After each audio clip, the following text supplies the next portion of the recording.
through your mind as you're seeing a jump ball go through the air? I guess in the moment, just do my best, do whatever I can to catch it, keep my eye on the ball, and just, hoping and trusting all my practice that I've put in to catch it, get the job done. Are you worried when there's a guy like right on your hip pocket like that? Not really, to be honest with you. I was telling my family this after the game. It was just kind of like, I didn't black out, but it's almost like I kind of got past him a little bit, and like I just instantly like tried to find DJ, and everything around me kind of blacked out a little bit, and it was just me and DJ.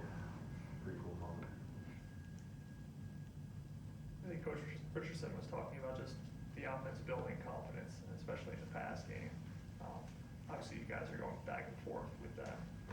How much confidence did you guys have as you're going back and forth that you're going to be able to answer each time? Yeah, I mean, I think we were definitely heading in the right direction as an offense, just from a confidence standpoint and a performance standpoint as well. We have a really good relationship with Coach Richardson and Streeter and Coach Austin about, we have a really good thing going where we'll come on the sideline and,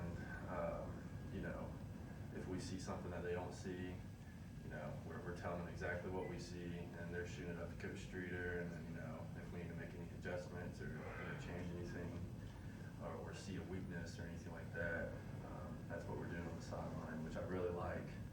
Have really good communication between the players and the coaches, but I think we're definitely heading in the right direction just from all the work we put in this offseason from a passing standpoint. It's really starting to come to light, and that's exciting to see. How much is this like a building block kind of game that you guys just had? It was a top 25 matchup. You guys were just kind of kept throwing punches at each other, an overtime game. How much is this something you can kind of always, when the going gets tough in the future, you come back, hey, we did this at this time? Yeah, I think it's a huge confidence booster. I think Coach Sweeney made this comment after the game, and I couldn't agree more. This past week's game is one of those games that you look back at the end of the season and be like, man, like that was just something you won't forget, and that was just kind of something that got you over the hump maybe, or just something that really sparked you even more. You think about I think it was 2018, like the Syracuse game. That was a crazy game, came down to the wire. Chase Bryce had to step in. A game like that, really just kind of sparks your offense, and sparks your team, and gives a lot of confidence. And so, yeah, I think it's definitely a game that you'll look back and just be like, man, this amount of confidence it gave us. And, I mean, now we know, and I think we knew this, but there's a difference from knowing, like, actually going out there and doing it. Just like we will go down, we'll play 60 minutes or however long it takes, but we know as a group, as long as we're clicking and on the same page, no one can really stop us. So it's a good confidence booster. DJ, after the game, referred to you as a 10-year pro in the making. How has y'all's relationship evolved over time, especially within this season? It's been really good. That was a very nice comment from him. I love DJ. I think what he brings to the table, what he brings to the offense and as a team, is something huge.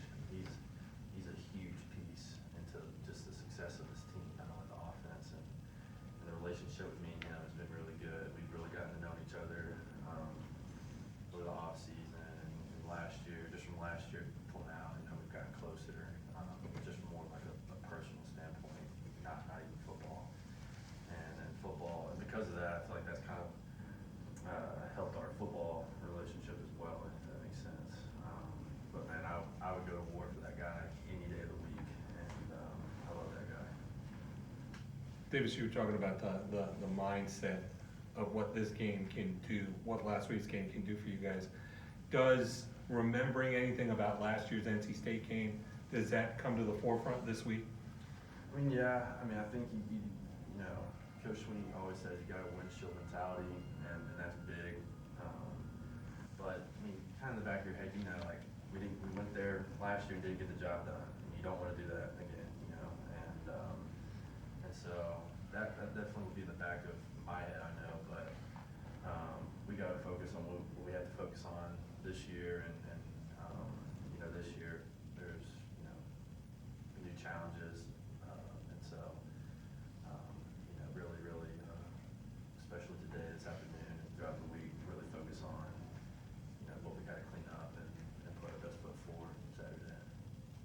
what do you think about what Jake's been able to do, and why are you guys good for each other? And Jake's special. He is a really special player, and I was so happy for him Saturday. He put up high school numbers. That's what I told him. He looked like he had a high school game out there. 6 catches and whatever. But I was super excited for him. I think we kind of help each other's strengths and weaknesses a little bit, if that makes sense. Jake is a really, really, really talented route runner, and I'm learning something new from him every day in that standpoint. And I feel like I can help him in the run game a little bit. Just not that he needs help, but just I feel like if I can give tips and we kind of bounce ideas off each other. Like hey, I saw you run this route, and maybe if you would have done maybe this, that might have helped you in that route, during practice or something. And if I see something in the blocking game, and maybe I can just give a little tip about his technique. That just bouncing ideas off of each other has really helped us a lot. But yeah, I'm super excited for him. He's going to have a great season. He's going to continue just to ball out. I'm confident in that. And he's got an extremely bright future here. Night game, top 10 matchup, college game day coming. Just describe to me the kind of atmosphere you guys are getting ready for this game. Man, it's exciting.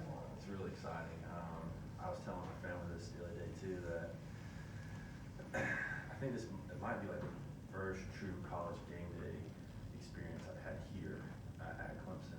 Just with I think college game day came my sophomore year for Miami, but that was COVID, and that was kind of a little wacky. But I'm excited personally. I think it's going to be really good. I think we'll feed off the energy Saturday night, and I look forward to it. Everybody talked about the light show that went on against Louisiana Tech. Now, probably more the same. What was your perspective of that, and your thoughts on a little different entrance into Death Valley for you? I loved it. I thought it was really cool. Just standing at the rock, and it's all dark around you or whatever, and everyone had their flashlights on. That was pretty cool. And they got the guys excited just a little bit more. But I think Saturday night with the light show, and just the how big this game is, it's going to be really exciting. It's going to be fun to see. Davis, I think you guys are leading the ACC in third down conversions after maybe struggling at times with that last year. How have coaches kind of emphasized to you guys that, hey, that's an area that we need to pay more attention to? And is that an easy fix? Because, I guess theoretically, you all should be executing perfectly all the time on anything. I'd probably just say being more situationally aware. That was one thing in the off season where spring practice where it's okay, say it's 3rd and 4. Okay, the plays in our playbook. What would be smart? You're not trying to get a 20-yard gain right here. You know what I'm saying? We're trying to move the stick. So what's something that would help us in a 3rd and 4 situation? Let's get 5. Let's get 6 maybe. And I think that's helped us just understand more of the playbook and just kind of really what the game plan is. I really do think that's been the biggest thing. We know, okay, all right, 3rd and 4, all right, we know what we're kind of expecting the call to be from the sideline. And we also understand, hey, no matter what, if the ball's in our hands, we've got to get the sticks no matter what, if we're behind or ahead. So I think that's been the biggest thing.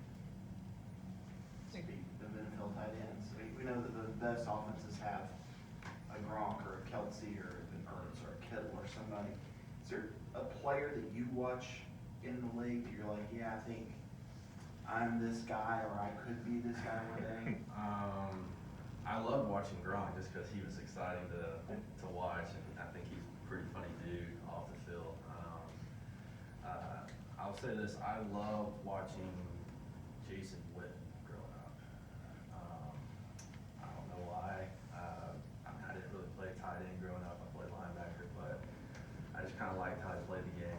He's a big body and did block catch it and make a play, he could do that too.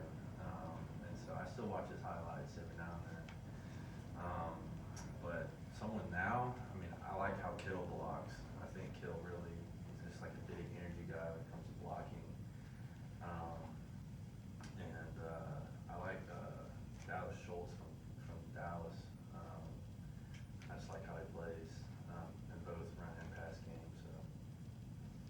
Talked about being a linebacker, and I think a lot of people talk about your ability to block as a tight end, but we saw you catching some passes, one-on-one situations. How have you developed that ability, do you think, over the last few years? Well, I mean, I feel like I've always been able to catch. In a way, you know, whenever they did throw it to me in high school, you know, I played slot receiver. Like, that was my offensive position, slot receiver and then tight end. And so I did play offense, but I was mainly just a defensive guy. I mean, I think just knowing the fact that, like, going into my freshman year here, like, I knew, like, okay, like, I've got to be able to catch the ball too. And so that's really just been an emphasis of every offseason. You know, I kind of, you know, my thought process is, like, every offseason, I've got to get better in every area. There's not one area that I don't need to improve on. Like, I've got to get better. And there's always room for improvement. And so that's run blocking, that's catching, that's watching film and you know, learning more about just defenses and, you know, why they do cover two. Like, what is cover two? You know, what does that do to offenses? You know, just every offseason I go through everything, and catching's part of that. And so it's just always been a routine of mine. Just Coach Richardson makes a big emphasis on it during practice. We have a thing called the catching station. You know, in every practice we're at the catching station. So it's just always something that I've worked on, especially since I've gotten here. Coach Richardson was saying that obviously the tight ends had 3 different coaches over the last 3 or 4 years. He just really appreciates you guys accepting him and his coaching style. I mean, how would you describe his coaching style as compared to the other that you've had? He's just really, he's just one of the guys, if that makes sense. I mean, I think he's really tried hard, like, you know, really connect to us, like, on a personal level. You know, he's got some swagger about him that I think I think he thinks he has more swagger than he really does. But he definitely has swagger for sure.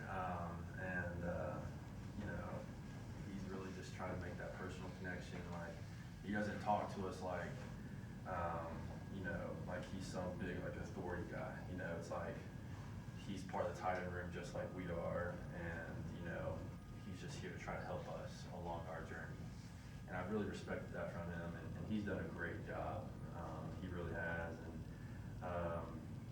it's easy to play for him, if that makes sense. I mean, just you can tell that he cares, and it's really easy to play for him. And you know, he's really helped us in both the run and pass game. I mean, really in the pass game, I mean, he's really smart in the pass game, like really smart. And the ideas he brings to the table is, you know, really good ideas. And I think, you know, I really don't think he'll be a tight end coach in 10 years. I think he'll be higher up. I really do.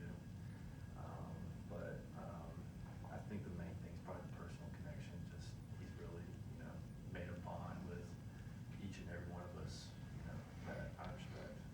At least at first, how much did you have to coach him? Not really a whole lot, to be honest with you. I mean, he was here 7 years or something before he got the tight end job. So I mean, he kind of knows, you know, how it works, and then he brought his own ideas to the table. You know, for the run game, we do talk to Coach Austin a little bit, especially at first. You know, just, you know, with maybe tips and, you know, little technique stuff, you know, that he might be learning as well. But really not a whole lot. You talked about Coach Richardson's swagger. He said one of the things he really wanted to instill in you guys is not only to have confidence, but carry yourself with some swagger with that confidence too. I'm not sure if you were asking him for tips on swagger, but how does that manifest itself for you guys as you you know, if you're trying to kind of, sort of, I guess, outwardly show that level of confidence. Yeah, I think he just wants us to believe in ourselves, and I think when, you know, you believe in yourself, like you carry yourself a certain way, and I think that's just what he wants us to show and feel like, hey, like, if you need us to make a play in the run game, you know, we're gonna freaking make it. You know, if I need to make that block, I'll make the block. If I need to go make that catch, I can go make that catch, you know? And I think that's really what he's been trying to instill in us, and it's working. I think it starts with his confidence in us, and us seeing how much confidence he has in us has really, you know, helped us. And so I think I answered your question. I think it's just, I think he really just wants us to believe in ourselves and to carry ourselves a certain way, and it's working. You said you blacked out a little bit on the touchdown catches. I guess the hurdle, did you also? My family thought that was pretty funny. I've never hurdled anyone in my entire career, like since I've started playing sports. But you know, last year, every time I got tackled, a lot of times I got tackled in the knees, and I was talking about it with one of the coaches, and like, man, you really need to start like jumping, and you're going to keep going for your knees. And I was like, yeah, I don't want that to turn out bad, you know. But it just kind of happened. I remember catching it and turning, and it was kind of weird. It's kind of hard to explain, but like I made eye contact with the corner, and I was just like, you could kind of tell he was going down. I was like, go for it, you know. Just hope I don't get hit in the feet, flipped over, but it worked out. So yeah, it was pretty funny. Did you make eye contact with him after? I did not. No. I did not. Yes, sir. Anybody on Zoom for Davis? Davis, this is Matt Connolly with ClemsonSports.com. I was just going to ask how the rivalry and kind of series with NC State has grown from when you got here to where it is now. Yeah, I think it's always been a big rivalry ever since I've been here, and you know, especially since we lost last year, you know, there's a little bit more juice. We just, you know, we want to perform our best. We want to put our best foot forward. But at the end of the day, it's the biggest game of the year because it's the next one. It doesn't matter if we were playing NC State or someone else. You know, I think we got to keep in mind that it is a rivalry, but at the same time, it's just the next game for us, and it's the biggest game of the year. And we got to treat it like any other game. And I think that's got to be the mindset going into this week. Hey Davis, this is Anna Adams with Clemson 24/7.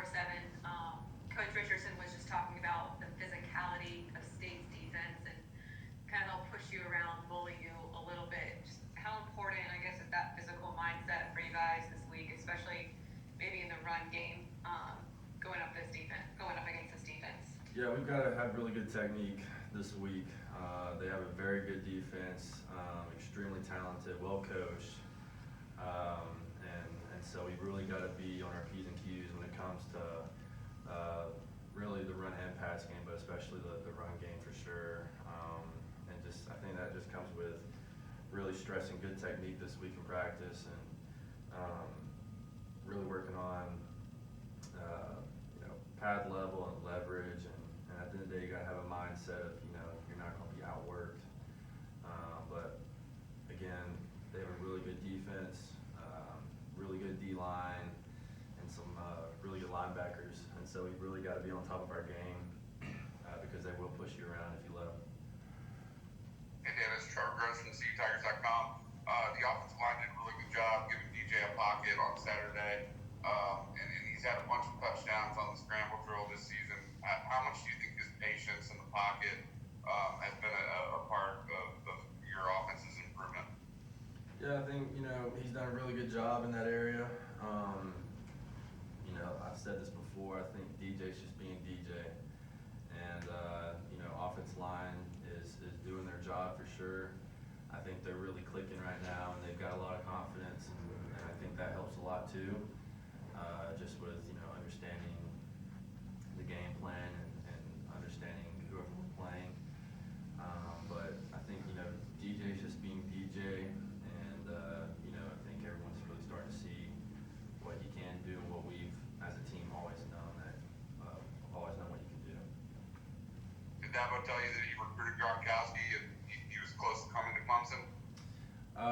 think he actually did, he made a comment about that. I think, when they went to the ESPYs, I think after the national championship or whatever, 2018 or 19, whenever it was, I think he ran into Gronk there, and that's when he told the team about, how Gronk almost came to Clemson, which would have been pretty cool. Thanks, Davis. Anybody else for Davis?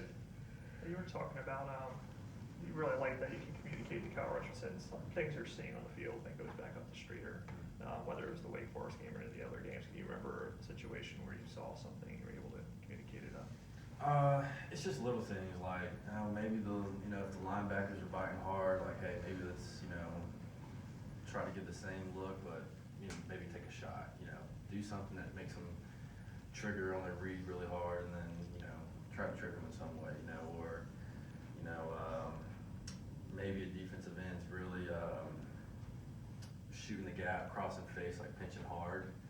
So let's do something where maybe we give, DJ the chance to read him, and if he pinches down, maybe we can, DJ can keep it, something like that. Just little details like that is what, is usually communicated. All right, thank you, Davis. Next up is Thank gonna be you. Nate Wiggins here in just a couple